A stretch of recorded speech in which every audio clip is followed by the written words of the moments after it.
సావిత్రిబాయి పూలే పాఠశాలను ప్రారంభించడం జరిగినది. అలా స్త్రీ అభ్యున్నతి కోసమే తనని ఎంతమంది అవమానిస్తున్నా, తనని అవమానాలకు గురి చేస్తూ, తనని ఇబ్బంది పెడుతున్నా, తను అనుకున్న లక్ష్యాన్ని సాధించాలనే ఉద్దేశంతో తను వెనక్కి తగ్గకుండా స్త్రీల అభ్యున్నతి కోసమై మరియు స్త్రీల హక్కుల కోసమే అందరితో పోరాడి ఈరోజు తన స్త్రీల అభ్యున్నతి కోసమే ఆ రోజు పోరాడినందుకే ఈరోజు స్త్రీలందరూ కూడా ప్రతి రంగంలో పురుషులతో సమానంగా ప్రతి రంగంలో రాణించడం జరుగుతున్నది.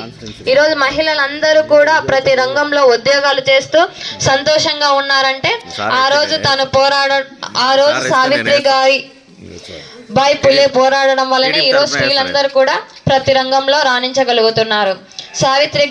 బాయి పులే గారికి నా జోహార్లు తెలియజేస్తున్నాను.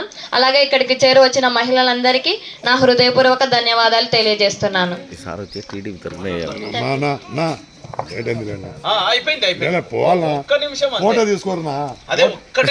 ఫోటో రాదు ఇలా మళ్ళీ పని అదే ఒక్కటే నిమిషం అన్నా అయిపోయింది. మా జోహార్ సావిత్రిబాయి పూలే అంటే జోహార్ జోహార్ అనేది ఈ జ్ఞానం వస్తుంది, ఏది మంచి ఏది చెడు అనేది తెలుస్తుంది. కాబట్టి ఆమె ఒక మొరటామె, చదువు రాదు, అయితే వాళ్ళ భర్త మహాత్మా జ్యోతిరావు పూలే గారు ఆమెకు చదువు చెప్పి మరి ఆమె ద్వారా నుంచి మహిళలకు చదువు చెప్పే విధంగా చేసినాడు. ఈ దేశంలో భారతదేశంలోనే మొట్టమొదటి మహిళా టీచరు సావిత్రిబాయి పూలే. మరి ఆమె ఆ రోజుట్లో మరి భర్తలు చనిపోతే